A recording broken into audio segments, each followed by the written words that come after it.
So before we begin our presentation, let's offer our prayers to Prabhupada and Lord Krishna. Nama Om Vishnupadaya Krishna Preshtaya Bhutale Srimate Bhaktivedanta Swami Namine Namaste Saraswati Deve Gauravani Pracharine Nirvisesha Shunyavadi Paschatya Deshatarine Jaya Sri Krishna Chaitanya Prabhu Nityananda Shri Advaita Gadadhara Shri Vasadi Gaura Bhaktarvrinda Hare Krishna Krishna Krishna Hare Hare Hare Rama Rama Rama Hare Hare. Shri Shri Radha Vrindavan Chandrodaya ki jai. Shri Shri Nitai Gauranga ki jai. Srila Prabhupada ki jai. So welcome everyone for the Science of Self-Realization session. So today's topic will be from the book known as Science of Self-Realization. The topic known as an awareness of what is best and most beautiful. Today we'll have the first part of this session, wherein there is a wonderful talk, a conversation happening between Prabhupada and one very famous Irish poet. So the discussion goes on with various topics and very relevant to our today's situations. So let's get into the details of the conversation.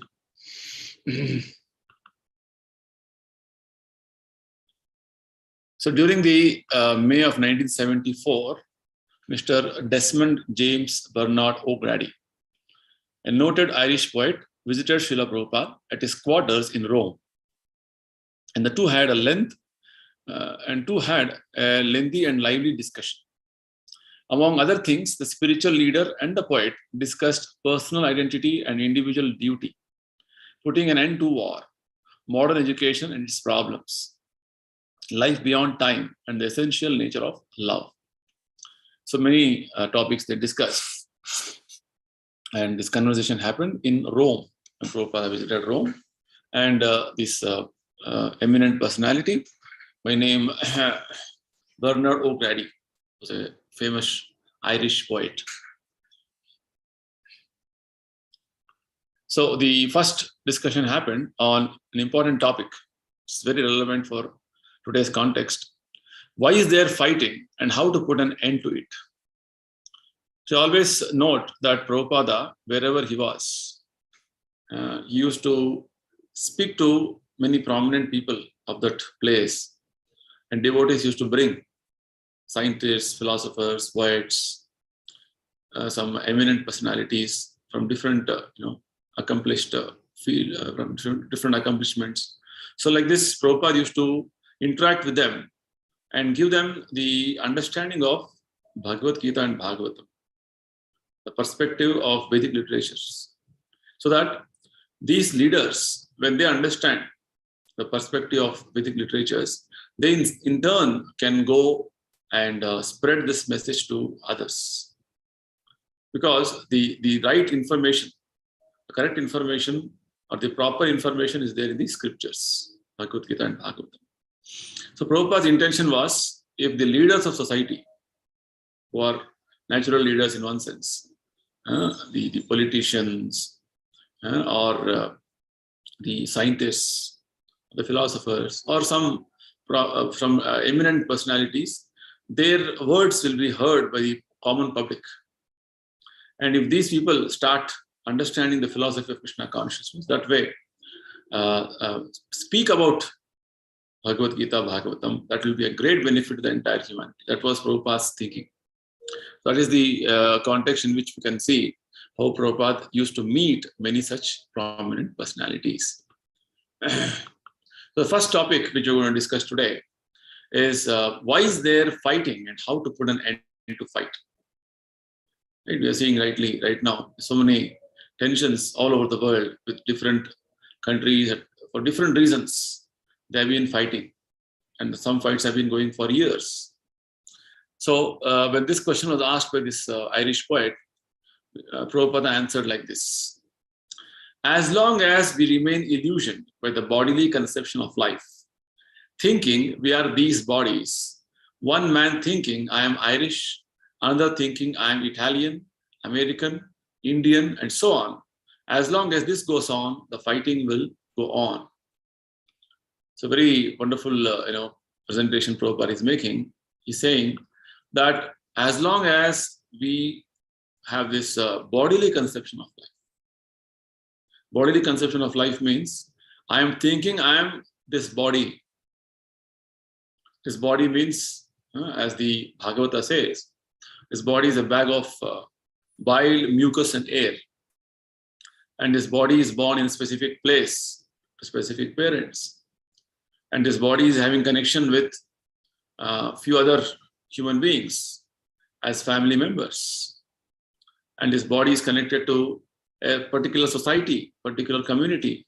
This type of identification is called a bodily concept of life. And living this type of identified bodily life is condemned by the scriptures, because what body we have got right now is actually for this life. And after leaving this body, we're going to get one more body based on our activities previously and this life. Like this, we have been taking many, many bodies. So the Bhagavad Gita and the Vedic scriptures point out that this type of understanding of the bodily conception of life is even amongst the animals also. Because animals do not know that we are spirit soul. Whereas human beings can understand that we are spirit souls. Right? So this is the background with which Prabhupada is telling here that actually the bodily conception of life is going on. Right? People of a particular nation are thinking that I am of this particular nation, Indian, American, Italian, like this. Or even belong to some specific community or specific state. Right? I am from Andhra, I am from Karnataka, I am from West Bengal, like this. So this conception of life, as long as it goes on, identifying a specific place, specific people, specific community, then the fighting will go on, because each will think we are better than others. There's a fierce competition between each other. Right? You cannot stop fighting between dogs and cats. Prabhupada is straight away, coming to a very important, point. Prabhupada is telling that you cannot stop fighting between cats and dogs. Why do they fight? The dog simply thinks, I am a big dog. And the cat thinks, I am a big cat. In the same way, if we think, I am an Irish man or I am an English man, then we are no better than cats and dogs. So as long as people remain in the bodily conception of life, there will be fighting. You see, so nicely Prabhupada is, explaining to us that the conception that I am this body is there even in the animals. Animals also think in the same way. I am so and so animal, and identifying with the body, what it has got. The Bhagavad Gita explains to us this body is, one sense, is like a dress, right? So this dress is just that we wear it for time being now. Again, tomorrow we have one more dress. Like this, life after life, we have been changing our dresses. So Bhagavad Gita, Lord Krishna mentions, like this, our life is going on as a journey. Eternally, we are going on changing our bodies. But it is not a situation actually. When we began to accept the body and how it is going on, it is again a very big subject matter. But we have to understand that in this body, we have been like this, we have been taking many, many bodies. So going on with this bodily concept of life is what is being condemned by the Bhagavad Gita and the scriptures. So it is very clearly explained here by Prabhupada that the animalistic way of thinking is this: I am such and such an animal. So the same conception goes on, bodily conception goes on, the fighting will go on. See, the very root cause of fighting is that I'm identifying myself with a specific place, specific community, specific people. This is what is the whole point. A dog thinks I am a dog because he has the body of a dog. If I am thinking that I am Indian because this body was born on Indian soil, then how am I different from the dog? So Prabhupada is very bluntly and frankly speaking the truth. All of us are in the bodily concept of life. This bodily concept of life is the main reason for our continued material existence. A dog is also thinking, I am this dog. And a human being also thinks, I am born of a specific place, so I am belonging to that nationality. Then what is the difference between human being and animal? Right? The bodily conception of life is simply animalism. So, when we understand that we are not these bodies, but are spirit souls, there will be peace. There cannot be any peace otherwise. Which is exactly what Lord Krishna recommends in Bhagavad Gita. We have to understand that we are spirit souls. This is called as Samadarshana. Samadarshana means we are not seeing discrimination based on the body, nationality, color, creed, sex. A wise man, a learned man, will see the spirit soul within the body. Just like Prabhupada, when he went to the Western countries to preach the message of Bhagavad Gita, he never saw that, oh, these people are foreigners, Americans, Europeans. No. He saw them as spirit souls. Spirit soul embodied in a specific type of a body. Right? One type of a dress it has got now. In this life, I got a body of a American body. Next life, I may get the body of some other type of nationality. So like this, our body, we are changing life after life. So when we see the spirit soul within the body, it's called Samadarshana, seeing from the spiritual perspective, then we can have peace. That's why Prabhupada said, he went all over the world and he preached this message of Bhagavad Gita, and he united all of the people all around the world on one common platform of Krishna consciousness. Because finally Prabhupada said, Krishna claims in Bhagavad Gita that we're all Krishna's children. As Krishna's children, we all have an intimate relation with Lord Krishna as our father. So where there can be discrimination, that I am of this place, I am of that place, identifying myself with a specific community, nation, that way always fighting, there's no point. That is the concept Prabhupada is explaining to us. So this is very nicely explained in the Bhagavata. Sa eva gokharaha. The Vedic literature state that a person in the bodily concept of life is exactly like a cow or an ass. Right? This is the way the scriptures explain that a human being also thinks that I am this body, then he is no better than like a cow or an ass, like an animal, basically animal concept of life. So the recommendation given by Srila Prabhupada is that people have to transcend this inferior conception of the self. How is that done? So unless we come out of this thinking, I am this body, and see within the body, the spirit soul, you cannot solve the problems of this world. So how to do this is what is the very nice recommendation Prabhupada gives. He says, in the Bhagavad Gita, Lord Krishna recommends how to come out of this bodily conception of life. In 14th chapter, 26th verse. Mam chayo avhyabhicharena bhakti yogena sevate sagunan samatityaitan brahma bhuyai kalpate. The translation reads, one who engages in the spiritual activities of unalloyed devotional service at once transcends the modes of material nature and is elevated to the spiritual platform. So the recommendation Lord Krishna gives is to engage ourselves in activities of devotional service. Because right now, all of us are engaged in activities of material nature.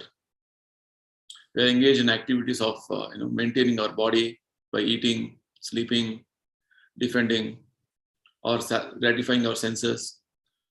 We are engaged in our different professional works. All these activities are termed as material activities concerning our body and maintaining our body and the dependents.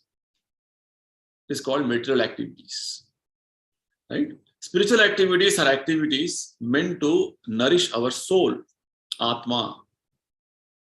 right? So basically, the spiritual activities are, Krishna explains in Bhagavad Gita, they are almost like material activities. It's like you eat, but instead of eating simply anything and everything, you eat specific food recommended by Krishna in the Bhagavad Gita. In a specific way, Krishna says, offer the food to me, then eat the prasadam. Right? Same eating process is there, but eating is purified or spiritualized.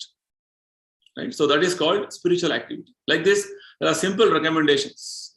The most important recommendation Krishna gives as a spiritual activity, devotional service, is to chant Hare Krishna mantra.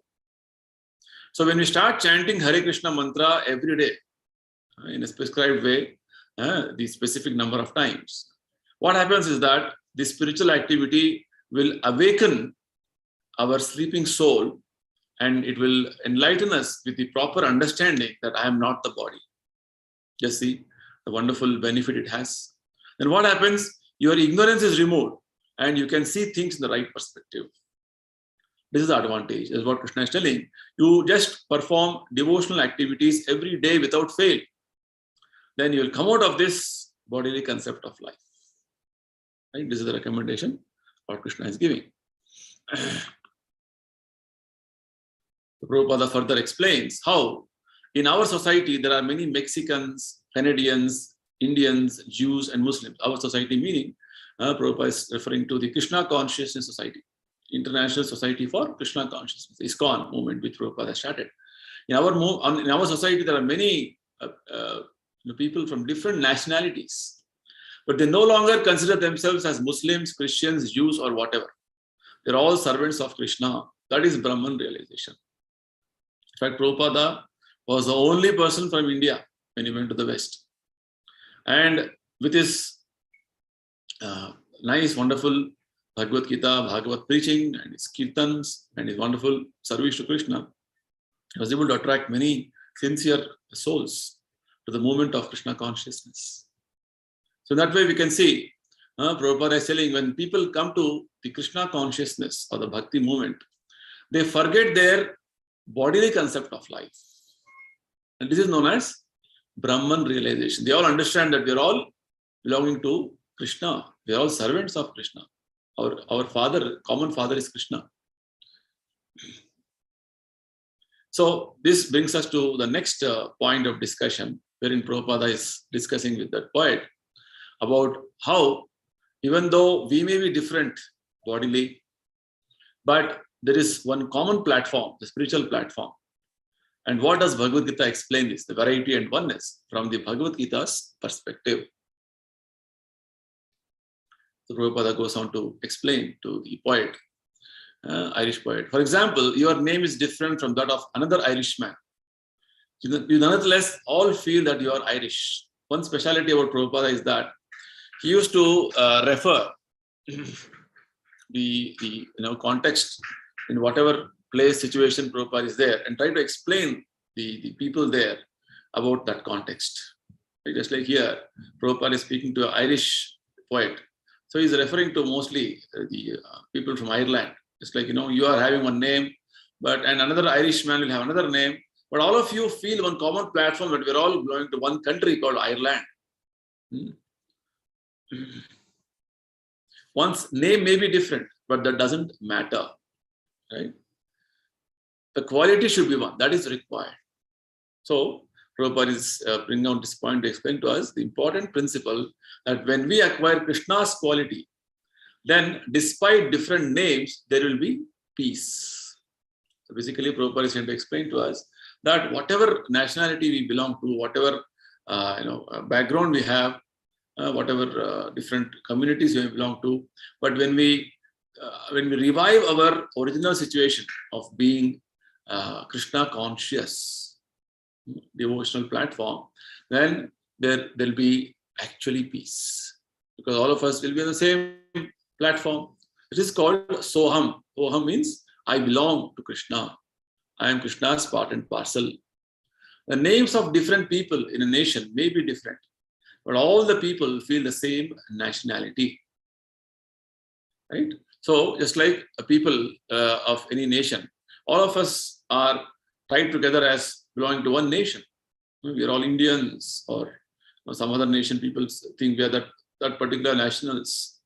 So all of us feel oneness from the point of view of belonging to one nation, right?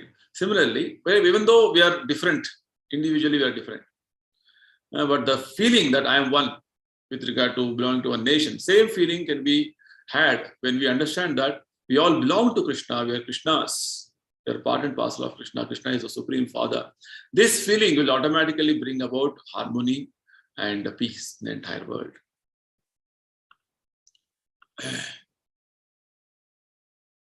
Varieties may exist, but if the quality is the same, that is oneness. That is called Brahma Bhuta.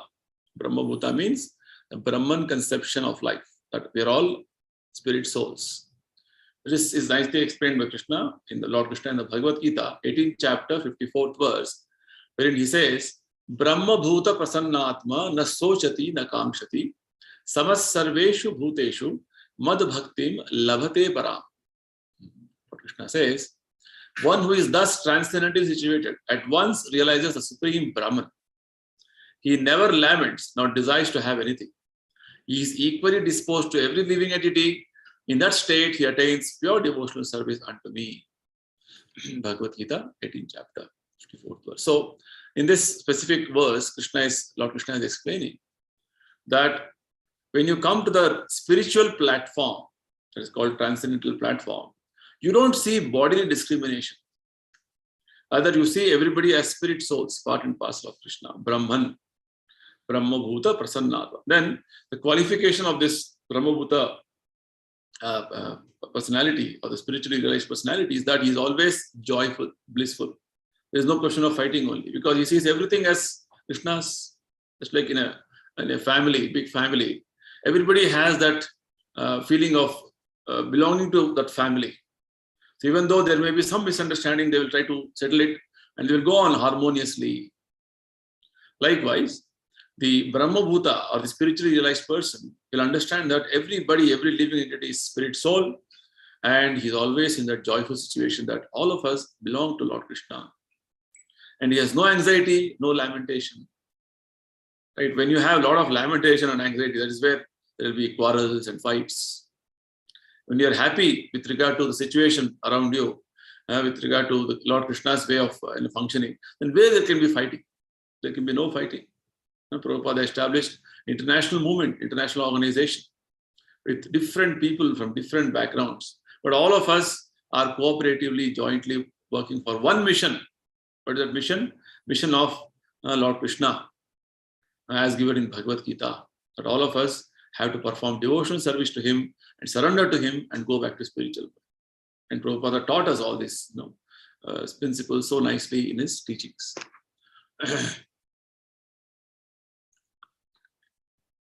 Like this, Prabhupada is very nicely explaining this aspect of how there may be varieties, but the common platform of oneness, that we are all belong to Krishna, is a very important principle. This world is miserable for the materially infected person, but for the devotee, the entire world is as good as Vaikuntha.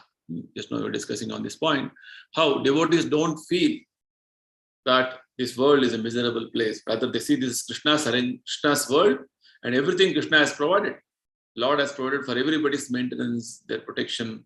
Just that we don't identify this. Right? It is nicely explained in one of the Upanishads, known as Ishopanishad, wherein Lord Krishna is explained as perfect and complete. And Lord is so perfect and complete, his creation is perfect and complete.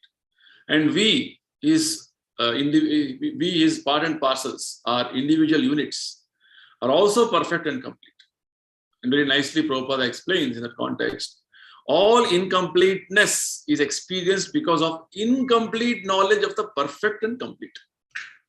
I repeat, all incompleteness is experienced because of the incomplete knowledge of the perfect and complete. Because we are not aware of Lord's arrangement. We are not aware of the way Lord Krishna is maintaining this world. We always see from our limited, short-sighted thinking. So we think, oh, there is some shortage, there is some problem, there is some weakness, there is some shortcoming. Like this, we go on now analyzing and trying to fit everything in our type of thinking and understanding, which is actually wrong. So we have to see from Krishna's perspective. Just like in the Bhagavad Gita, we see Arjuna was thinking from his point of view, his perspective. And because of which he was thinking, oh, why I have to fight? If I fight, there will be so many problems. And I will be unnecessarily killing so many of my own family people, and it will cause a lot of disturbance in society. That he started analyzing. But he did not know that it was Krishna's plan. And it was a large arrangement that fighting has to happen for the establishment of religious principles. Because the irreligious principles, adharma, had increased to such an extent that Krishna had to end everything, all the adharma, by religious war, dharma yuddha. So when Arjuna understood Krishna's plan, and when Arjuna understood that Krishna had told him that you become nimitta matram, you just become an instrument in my whole plan, then what happens? We as tiny living entities will be happy. If we start thinking and planning in our own way, not understanding the overall plan of Krishna, we'll be always struggling within ourselves. And like this, everybody is struggling, and there is clash. There is a clash of interest. Very nice example is given by Prabhupada in this context. It's like in a pond, very nice, calm pond. You put one stone, and what happens from that stone? The point where that stone touches the water, from there the ripples start. Only one stone is thrown, and the ripple will be concentric circles around that stone. And if you start throwing few more stones at different points, what happens? From each stone, there will be concentric circles generated. And because there are so many stones thrown, the concentric circles from each stone start clashing. It's exactly what Prabhupada explains to us. That when we have center as Krishna, and we understand everything is Krishna's plan, and he's maintaining all of us, he's protecting all of us. In that way, we have to abide by Lord Krishna's plan. Then all of our thinking will be in one plane, one common spiritual plane. No, I can think on my own self. I can do things on my own. Everybody thinks like that.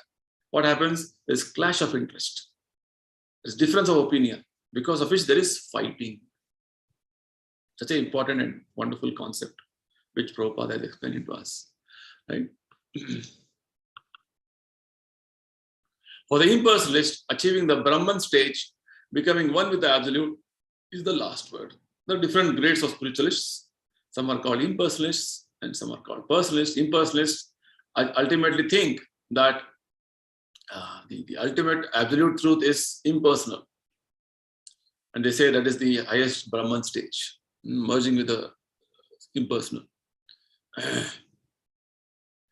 So this discussion now came to the next point of very important spiritual principle, whether the absolute which we talk about is external or internal. What is the actual definition of the absolute?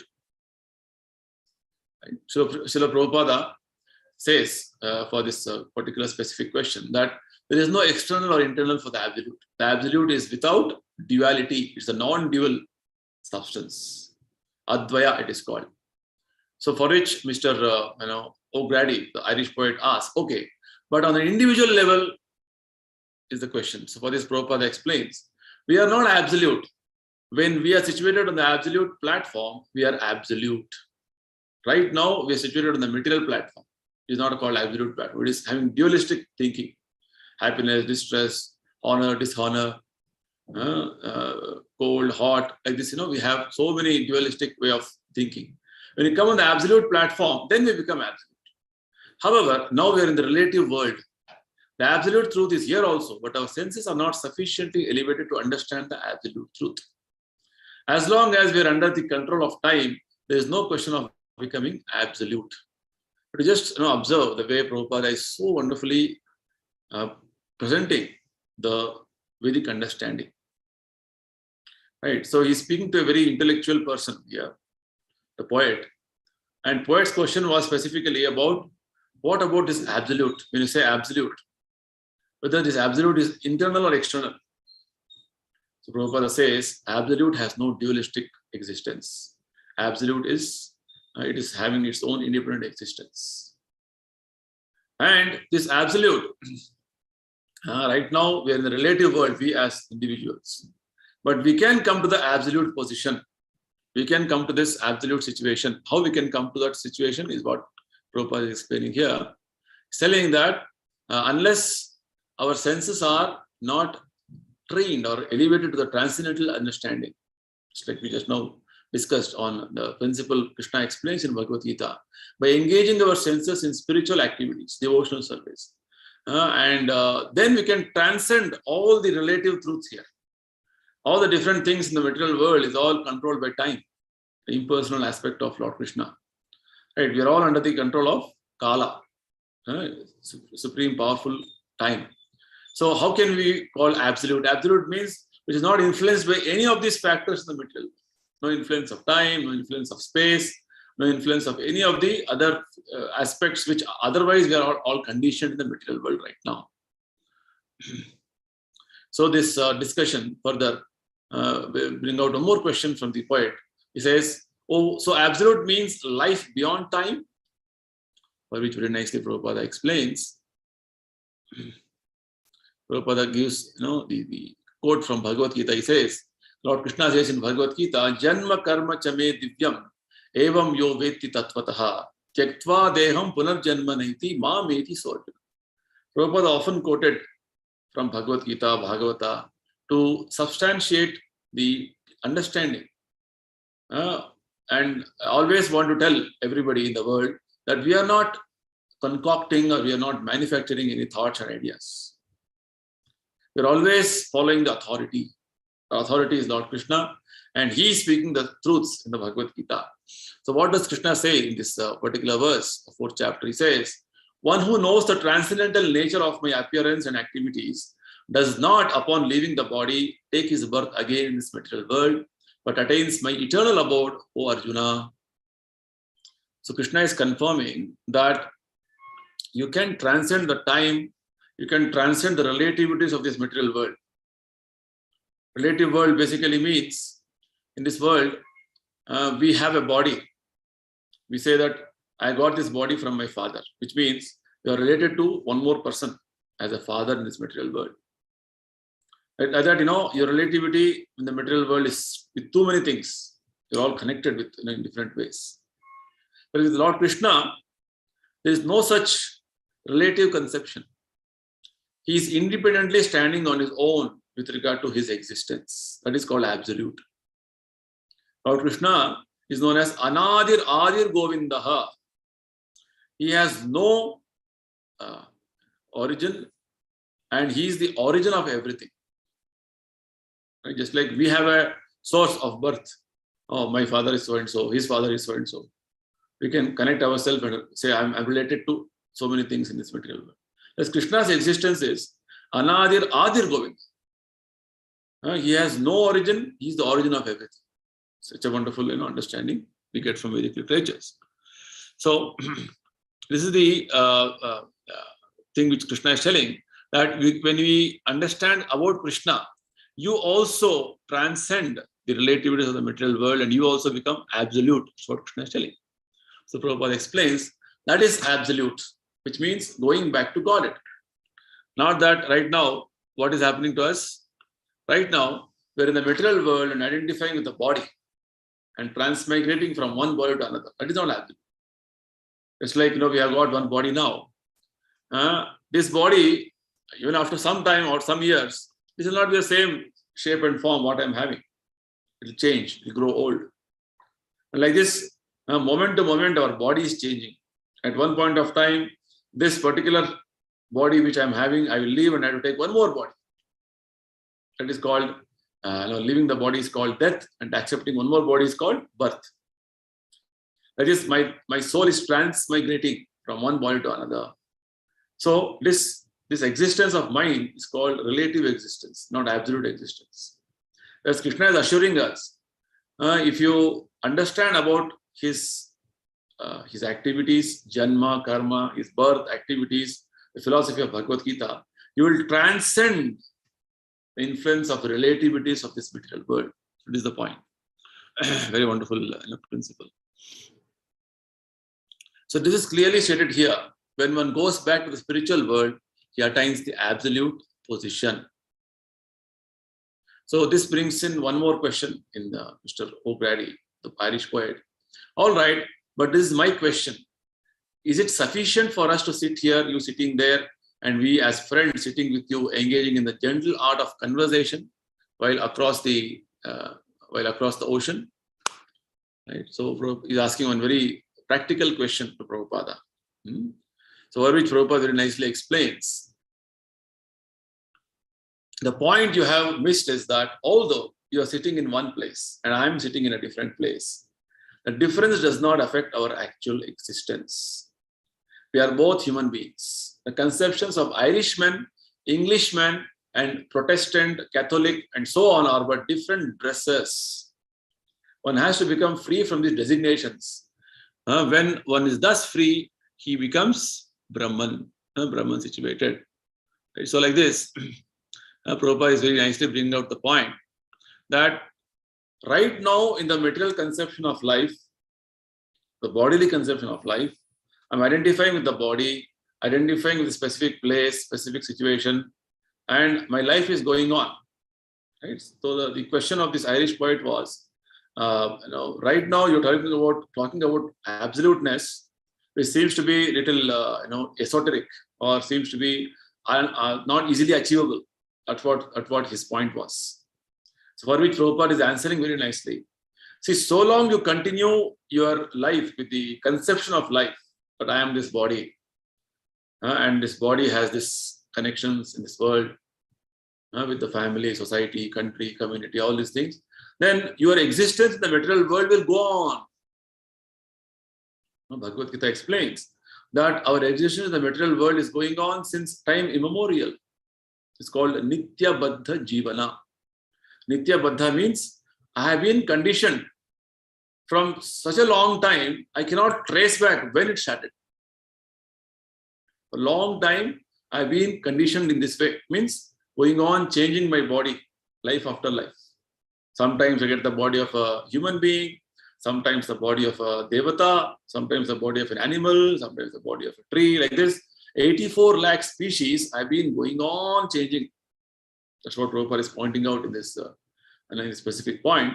Saying you go on with the conception of I being Englishman, Irishman, Indian, American, this conception will go on. But when you transcend this understanding and come to the understanding that I am Krishna's, then you will not be connected with any of these temporary designations.